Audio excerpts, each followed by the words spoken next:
Assalamualaikum warahmatullahi wabarakatuh. Waalaikumsalam warahmatullahi wabarakatuh.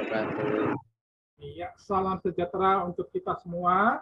Ya, syukur kehadirat Tuhan Yang Maha Esa, Allah Subhanahu wa taala.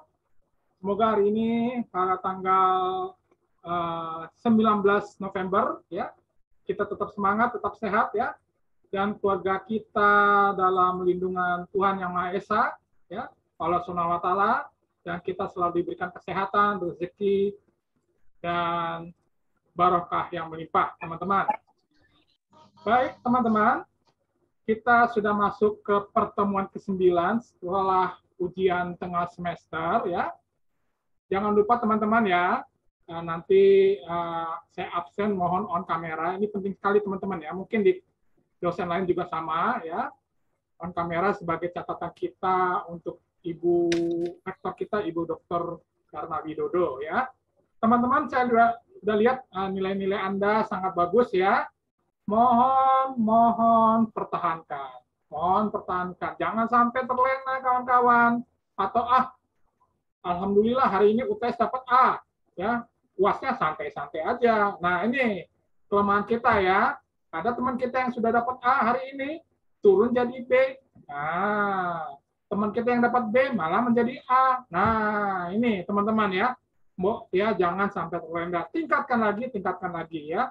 Pak Jonggi selalu sarankan, tingkatkan prestasi Anda, indeks prestasi Anda minimal 3,5. 3,5 ya. Apakah susah? Enggak susah, asal semangat aja kawan-kawan ya.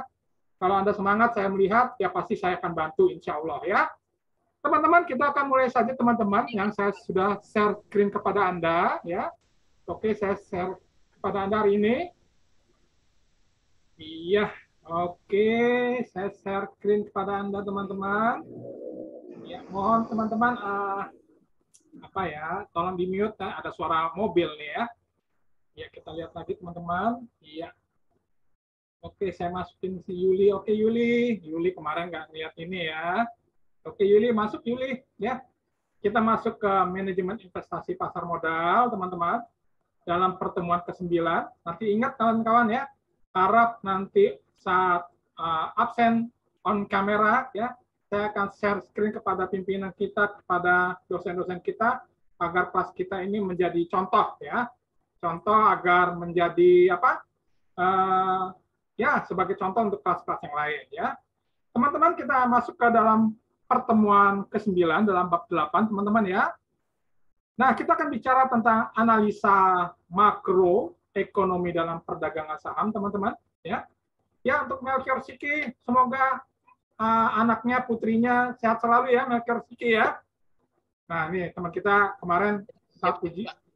Ya, sehat selalu ya, Melchior, putrinya ya. Doaku untuk Melchior, putri dan keluarganya, dan Bang Melchior tetap sehat-sehat selalu ya, dalam lindungan Tuhan Yang Maha Esa. Ya, teman-teman, kita akan bicara tentang analisa makroekonomi dalam perdagangan saham, di mana faktor makro merupakan faktor yang berada di luar perusahaan ya, eksternal, tetapi punya peranan pengaruh terhadap kenaikan atau penurunan kinerja perusahaan ya. Nah, baik secara langsung teman-teman ataupun tidak langsung ya. Faktor makro ini terdiri dari makroekonomi dan makro non ekonomi yang secara langsung mempengaruhi kinerja saham maupun kinerja perusahaan ya, antara bunga pinjaman terlalu tinggi ya. Tentunya akan memiliki dampak emiten ya, dan menurunkan laba profit perusahaan ya. Jadi perusahaan akan mencari pinjaman bunga yang rendah ya, yang masuk dalam kekuatan ekonomi perusahaannya teman-teman ya. Ya, syukur-syukur bisa tingkat bunga rendah ya, agar produktivitas perusahaan bisa berkinerja lebih baik, lebih bagus, dan lebih kinerjanya lebih mantap ya. Nah, kedua adalah tingkat inflasi. Artinya ya, kita harus ingat ya, tingkat inflasi terlalu tinggi dapat mengakibatkan meruginya ekonomi sehingga suatu negara bisa mengalami kebangkrutan. Misalnya kalau rupiah melemah ya, sangat lemah 300% seperti tahun 1965 ya, ini dampak ekonomi Indonesia pada zaman Orde Lama ya, membuat ekonomi Indonesia pada waktu itu ya, tahun 1966 lumpuh ya. Nah, contoh di negara lain bisa kita lihat inflasi tinggi di negara Maladewa, ya, Venezuela, dan beberapa negara benua Afrika, ya, beberapa negara benua Afrika saya tidak usah sebutkan lah, Anda bisa tahu sendiri, ya. Lalu berikutnya peraturan perpajakan, ya, artinya kalau kenaikan pajak perusahaan memberatkan perusahaan bisa mengurangi laba profit, ya. Artinya peraturan perpajakan ini harus bisa memberikan apa nih? Kondusif, memberikan suasana perusahaan bisa berkembang lebih cepat, ya, bergerak lebih cepat, ekonominya bertumbuh, ya, sehingga tidak membuat laba profit menurun, ya, diharapkan perusahaan bisa berkembang, harga saham perusahaan juga ikut berkembang, naik, ya. Nah, setelah ketiga kita lihat ada kebijakan khusus pemerintah terkait dengan perusahaan tertentu, ya. Contohnya, kebijakan positif pemerintah sangat mendukung usaha perputaran bisnis, ya. Semakin membuat ekonomi semakin bagus, contohnya pemerintah mengundang investor dari luar negeri untuk menginvestasikan uangnya, dananya, modalnya dalam dunia industri kendaraan niaga, misalnya investasi di Provinsi Papua Barat atau Indonesia wilayah timur, ya. Tentunya dengan berdirinya industri tersebut di wilayah Indonesia Timur, tentu akan meningkatkan ekonomi, ya. Atau pada saat ini sudah direncanakan, ya, tahun 2024 ibu kota kita akan pindah ke Kalimantan, ibu kota Nusantara, ya, sehingga pertumbuhan ekonomi Kalimantan Indonesia Timur semakin bertumbuh, ya. Lalu pengaruh berikutnya kelima adalah kurs valuta asing, ya. Tentunya bicara juga masalah inflasi, ya. Artinya kalau nilai dolar terlalu tinggi, rupiah melemah, ya, ini akan mengakibatkan emiten atau perusahaan yang memiliki utang dalam US dollar akan meningkat beban utangnya, ya. Tetapi di sisi lain, bagi pengusaha batu bara yang mengekspor produknya ke luar negeri, bisa mendapatkan keuntungan besar dalam transaksi perdagangan ke luar negeri, ya, karena US dollarnya sangat tinggi, ya. Jadi di sini teman-teman, ya, saya ingatkan, ya, nanti Anda sebagai analisa ekonomi bisnis, ya, perlu hati-hati untuk memberikan saran kepada investor bagaimana mengambilkan keputusan yang terbaik, ya, teman-teman, ya. Jadi saya selalu mengajarkan Anda sebagai analis ekonomi bisnis untuk memberikan nasihat atau advisor kepada bisnismen, apa nih saran-saran terbaik dalam suasana misalnya ekonomi yang lagi sulit, ya, bisnis apa, ya. Nah, ini Anda harus bisa melihat, ya, lebih luas, lebih komprehensif, ya. Lalu berikutnya kalau nah, saya ingatkan lagi, kembali lagi teman-teman, Anda nanti sebagai analis, ya, sebagai analis bisnis, ya, memberikan saran kepada investor bagaimana mengambil keputusan yang terbaik, ya. Lalu berikutnya kondisi ekonomi internasional, ya. Seperti saat ini ada perang Ukraina dan Rusia, Ukraina dan Rusia, ya. Bagaimana nih, ya, suasana ekonominya, ya? Ya, alhamdulillah, ya, suasananya sudah mulai kondusif, apalagi baru-baru ini Presiden Joko Widodo dan pemerintah Indonesia, negara Indonesia berhasil menyelenggarakan, ya, acara event terbesar yaitu G20, sehingga menghasilkan solusi yang dimana solusi terbaik bagaimana ekonomi dunia akan bisa bertumbuh semakin baik, teman-teman, ya. Selanjutnya, teman-teman, ya, kita lihat lagi siklus ekonomi. Artinya siklus ekonomi mempunyai pengaruh, ya, terhadap harga saham selama kondisi ekonomi tersebut semakin bertumbuh dan maju, ya. Ingat teman-teman, ya, kita sebagai orang ekonom, ya, harus bisa memberikan saran-saran terbaik, ya, bagi para investor, ya, bagi para pengusaha, bagaimana nih, ya, agar kita memberikan saran-saran positif sehingga siklus ekonomi di Indonesia semakin baik, semakin bagus, ya, sehingga ekonomi yang baik, harga saham baik, ya, lalu perputaran usaha baik, dan ekonomi secara luas, secara makro juga ikut baik, ya. Lalu berikutnya tentang berikutnya adalah iklim ekonomi yang semakin bertumbuh dan bagus, ya. Tentu investor luar negeri, dalam negeri juga akan melihat bisnis ke negara yang sangat kondusif, ya.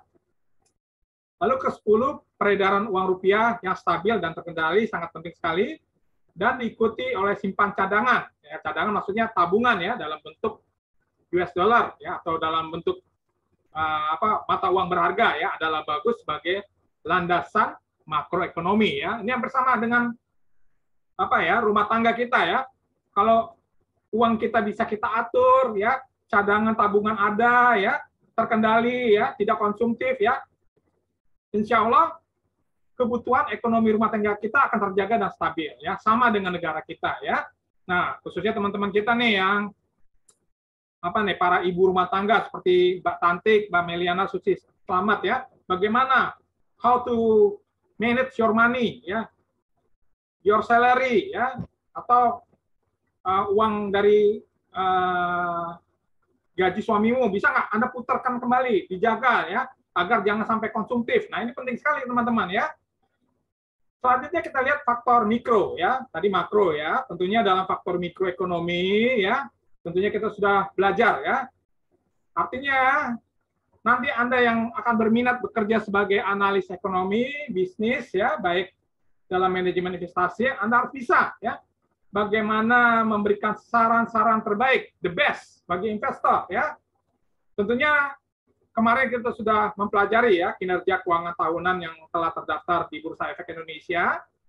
Saya kembali ingatkan, ya, bagaimana untuk dapat memberikan analisa, ya, yang terdiri dari variabel, ya. Misalnya Anda harus bisa melihat bagaimana sih perusahaan ini selama 5 tahun laba bersihnya.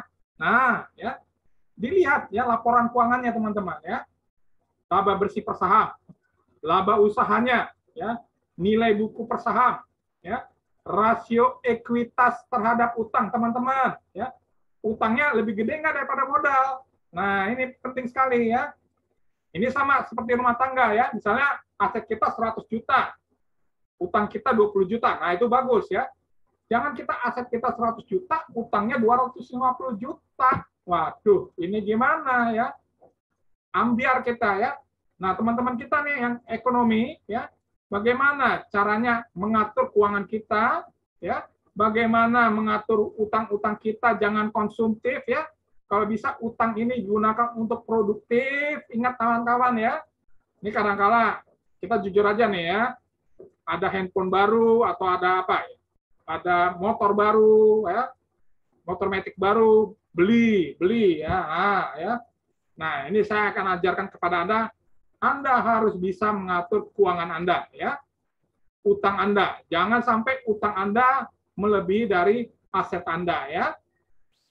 Lalu perhatikan juga, Anda harus bisa lihat rasio laba bersih terhadap ekuitas, modal sendiri ekuitasnya, ya. Artinya kalau laba bersihnya maksimal, ya, insya Allah ekuitasnya juga ikut meningkat modal sendirinya, ya. Lalu berikutnya cash flow per saham, ya, arus kasnya bagaimana nih kawan-kawan, ya, atau neraca keuangannya, masuknya uang, keluarnya uang, ada nggak nih profitnya? Nah, ya, ini, ya, perhatiin nih, ya, teman-teman, ya. Ini mungkin, ya, kalau dibilang sederhana, tapi ini sangat penting sekali kawan-kawan, ya. Anda harus lihat laba bersih, laba usaha, nilai buku, rasio ekuitas terhadap utang, ya. Jangan utang lebih gede atau utang lebih besar, ya. Atau lihat juga rasio laba bersih terhadap modal sendiri, cash flow-nya bagaimana, ya. Nah, ya. Nah, perhatikan teman-teman nih, saya udah kuningin nih, ya. Perhatiin, ya. Nah, saya kuningkan karena kenapa? Ingat, ya, rasio keuangan Anda lihat perputaran current ratio, ya, antara utang dan modal, quick ratio, ya, inventory turnover, artinya persediaan suatu barang di gudang, ya. Ingat, Anda punya barang di gudang, ya, atau punya produksi kue, ya, bisa nggak perputaran yang cepat? Nah, account receivable, utangnya bagaimana? Perputaran hutang, ya. Anda pinjam utang 10 juta, bisa nggak perputarannya nih, ya, diputarkan kembali menghasilkan keuntungan 25 juta, ya. Misalnya utang 10 juta, Anda bisa menghasilkan pendapatan 25 juta. Jadi Anda masih ada untung 15 juta, ya. Ini adalah mencerminkan kekuatan manajemen dalam mengendalikan segala pengeluaran biaya operasional perusahaan, ya. Ini pemikiran saya, ya. Pak Jonggi udah kasih saran, ya. Ingat, perhatikan semua keuangan, atur keuangan, utang-hutang juga diatur, ya. Perputaran usaha diatur, ya. Sehingga Anda bisa melakukan kekuatan manajemen dan juga mengendalikan segala pengeluaran biaya operasional perusahaan, ya. Nah, mari kita perhatikan teman-teman, ya. Kita perhatikan gambarnya sebagai berikut, ya. Nah, siklus ekonomi bisa kita lihat, ya. Artinya ada pertumbuhan, prosperity, ya. Lalu ada resesi ya, seperti yang tahun 1998 ya, peralihan antara Orde Baru ke Reformasi ya. Lalu ada penyusutan, ada peningkatan lagi ya. Nah ini ya, artinya nanti Anda sebagai orang ekonom ya harus bisa bagaimana memberikan saran-saran kepada para investor Anda ya. Nah bisa kita lihat ya gambarnya ya.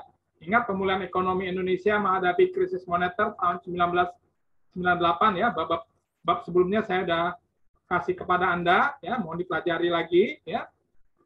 Nah, teman-teman, ada lagi pendapat dari Ibu Sri Mulyani ya. Ibu Profesor Dr. Sri Mulyani dalam pendapat umum pertumbuhan ekonomi mata uang ya. Beliau mengatakan jika jumlah uang yang beredar itu bertambah banyak, maka otomatis transaksi ekonomi di negara tersebut sangat tinggi ya. Karena apa? Masyarakat memegang uang dan bisa memenuhi berbagai kebutuhan serta turut melakukan investasi ya. Nah, Ibu Profesor Sri Mulyani dalam bukunya tahun 1998 Teori Moneter ya, di buku beliau ya, menyatakan ada 5 definisi tentang uang atau money ya, kita lihat teman-teman ya. M1 Anda baca lagi, ini berbicara tradisional yaitu semua koin, uang kertas, uang beredar dan berbagai hal yang disesuaikan yaitu deposito interbank, deposito pemerintah, uang tunai, proses pengumpulan dalam kategori transit, hanya lewat doang ya. Lalu M2 adalah M1 ditambah time deposit pada bank komersial kawan-kawan ya. Oke, Bang Edwin, silakan bergabung Bang Edwin ya. Lalu berikutnya kita lihat M3 adalah M2 ditambah deposit dari bank mutual, tabungan, dan bagian dari utang dan kredit. Ya. Lalu M4 adalah M2 ditambah sejumlah sertifikat deposito yang dinegosiasikan, dibicarakan. Ya. M5 adalah M3 ditambah sejumlah sertifikat deposito yang dapat dibicarakan, artinya sertifikat dibicarakan adalah denominasi besar, rupiah atau dolar yang dapat dijual tetapi tidak dapat diuangkan sebelum jatuh tempo ya. Maka teorinya adalah sebagai berikut ya, M kali F sama dengan P kali T ya. Oke. M-nya adalah jumlah uang beredar, oke, money ya, uang ya. Lalu V ya, Victoria artinya kecepatan peredaran uang atau bahasa Inggrisnya transaction velocity of circulation. Oke. Lalu T-nya adalah price, tingkat harga. Ya, P, price ya. T-nya adalah jumlah transaksi atau volume of trade ya. Nah, di sini Ibu Sri Mulyani menyatakan bahwa variabel jumlah uang beredar adalah variabel yang diawasi oleh otoritas moneter Bank Indonesia melalui kebijakan pemerintah ya. Lalu kedua, variabel harga merupakan variabel residu yang ditentukan oleh hasil interaksi ketiga variabel lainnya. Di sini harga diasumsikan fleksibel, artinya dapat bergerak naik ataupun turun. Lalu ketiga, variabel transaksi T adalah transaksi merupakan jumlah keseluruhan agregat quality transaksi yang terdiri pada selang waktu tertentu ya. Kita langsung contoh aja deh teman-teman ya. Misalkan suatu transaksi ekonomi tingkat harga sebesar 1 juta, barang yang terjual 100 unit TV ya, misalnya 100 unit TV ya, kita ambil contoh ya. Kecepatan uang beredar 10 kali, tentukan besarnya uang yang beredar dalam transaksi tersebut ya. Kita ketahui bahwa price-nya 1 juta. Oke. Transaksinya 100 unit TV. P-nya, velocity-nya adalah 10 kali lipat. M-nya berapa nih? Uangnya ya. Kita masukkan rumusnya M kali F sama dengan P kali T. Ya, M kali 10 sama dengan 1 juta kali 100 unit TV. Maka kita lihat 1 juta kali 100 unit TV bagi 10, maka perputaran uang adalah 10 juta rupiah ya, artinya uang yang beredar ya teman-teman ya. Nah, contoh kedua biar kalian mantap lagi deh ya. Suatu hari perusahaan PT Jaya Indonesia dan PT Cendrawasih membuat kesepakatan perdagangan transaksi sebesar 100 juta. Jika uang yang beredar adalah 10 juta, maka berapa kecepatan peredaran uang ya? Kita lihat M kali F sama dengan P kali T ya, 10 juta kali V sama dengan 100 juta. Maka kita lihat V sama dengan 100 juta dibagi 10 juta adalah perputaran uang 10 kali ya. Artinya apa ya? Kalau kita M kali F, P kali T, itu artinya harus ada keseimbangan, teman-teman. Perputaran uang misalnya 50 juta, M kali F, P kali T, transaksi perdagangan 50 juta. Jadi, perputaran uang, teman-teman, ya misalnya perputaran uang 100 juta, harus sama dengan perputaran transaksi perdagangan 100 juta. Ya, harus balance. Ya. Maka tidak mungkin perputaran uangnya 100 juta, ya, tapi transaksi perdagangan 25 juta, wah itu bahaya ya. Jadi harus ada keseimbangan teman-teman ya. Ini kuncinya ya, M kali V sama dengan P kali T ya. Jadi kalau M kali V 50 juta, P kali T juga 50 juta ya. Nah, kawan-kawan, berbagai istilah dalam ilmu ekonomi, ini pandangan dari Bapak Irham Fahmi ya di Universitas Pajajaran ya. Lalu dengan saya ya di UPN Veteran Jaya sudah tahu ya kalau rupiah melemah nanti dolar meningkat ya, tentu ekonomi tidak baik ya. Kita bersyukur ya inflasi kita di bawah 5% di era pemerintahan Bapak Presiden Joko Widodo ya. Nanti kita lihat ya bagaimana ekonomi kita ya. Lalu ada deflasi, keadaan di mana terjadi peristiwa penurunan harga barang umum secara terus-menerus atau terjadi peningkatan nilai mata uang, misalnya kuatnya nilai rupiah ya. Ini pernah terjadi pada tahun 1970-an ya, di mana Indonesia ekonominya semakin kuat. Waktu itu produksi minyak bumi sangat tinggi ya di Indonesia ya. Lalu ada devaluasi, nanti dibaca lagi kawan-kawan. Ada juga revaluasi ya. Lalu kelima ada apresiasi ya. Lalu berikutnya ada depresiasi, penyusutan ya, penurunan nilai mata uang dalam negeri yang disebabkan adanya mekanisme perdagangan. Artinya misalnya importnya terlalu tinggi daripada ekspor ya. Nah, kita sebagai orang ekonom harus bagaimana memikirkan ya, ekspor kita semakin meningkat ya. Lalu ada centering ya, di mana Rp1.000 dipotong menjadi Rp1. Iya, oke. Oke, Bang Romi Rangga masuk ya. Lalu berikutnya ada redenominasi, ya, artinya 1 juta menjadi Rp1.000 dengan mengurangkan nilai digit nolnya, ya teman-teman. Ya, nanti dibaca lagi ya. Lalu berikutnya ada, hanya 8 ya teman-teman. Berikutnya bagaimana gambaran ekonomi Indonesia menuju tahun 2045, ya, keberhasilannya Indonesia. Nah, ini ya. Artinya teman-teman, kalau kita lihat bahwa ya kita perbesar Faisal Basri ya, ahli ekonomi ya. Ekonomi Indonesia menempati peringkat ke-7 ya, jika diukur dengan menggunakan PDB berdasarkan paritas daya beli atau purchasing power ya, parity. Metode ini digunakan untuk menghitung suatu alternatif nilai tukar atau mata uang ya terhadap negara lain. Kita lihat Pak Faisal Basri menyatakan kue ekonomi Indonesia sudah melampaui negara Belanda yang pernah menjajah kita. Ya, Saudi Arabia dan Turki. Di ASEAN tak ada satupun yang menandingi Indonesia mendekati sekalipun. Ya, kita lihat teman-teman, tahun 2018 Indonesia peringkat ke-7 ya dengan nilai pendapatan GDP 3501 ya. Lalu 2030 diprediksikan Indonesia peringkat ke-4 ya. Oke.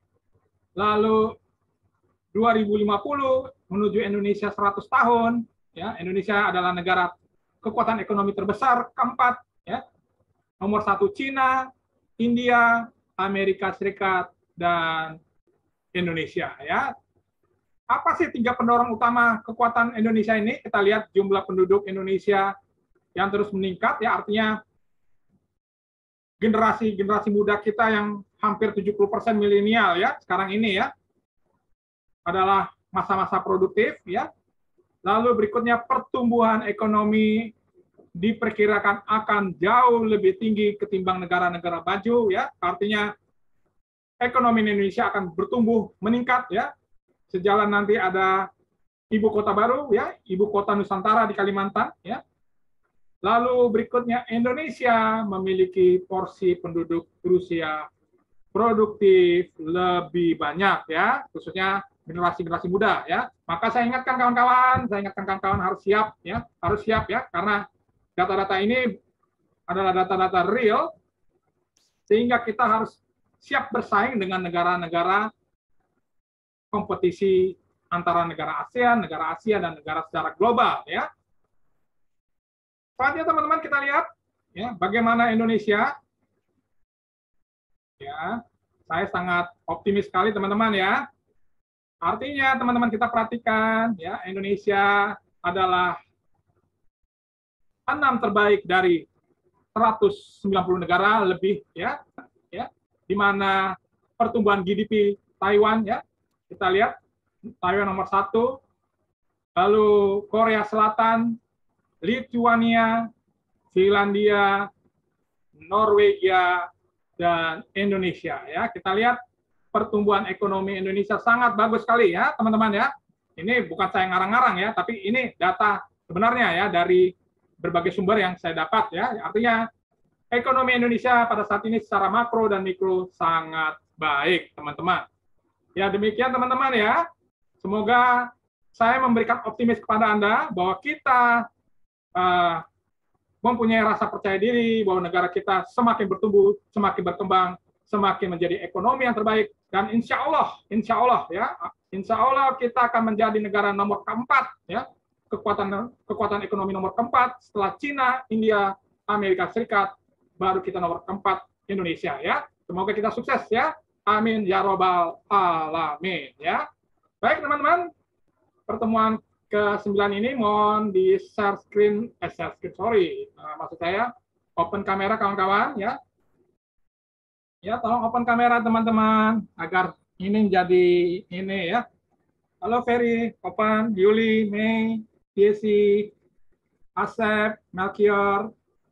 Tolong nanti ini agar laporan ke ibu kita, Ibu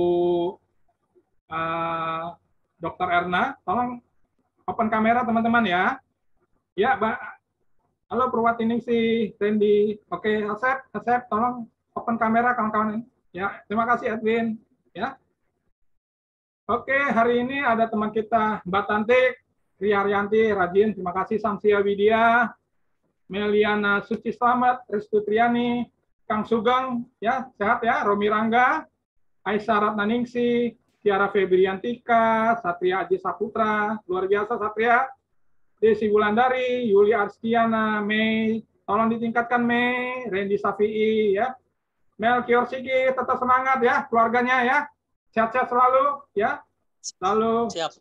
Oke, Kang Asep Hidayat, Mitra Sarumpait, Purwatiningsih, Yuli Arstiana, Edwin Saragi, Anissa Safrianti, Purba, mohon tingkatkan lagi Anissa, Aan Kurniawan, Elin Lisiana di Bank BCA Serpong, Robi Nawia, Ferry Mahawi. Ya, hari ini 25-nya 23 ya, 3 orang lagi nggak ada ya.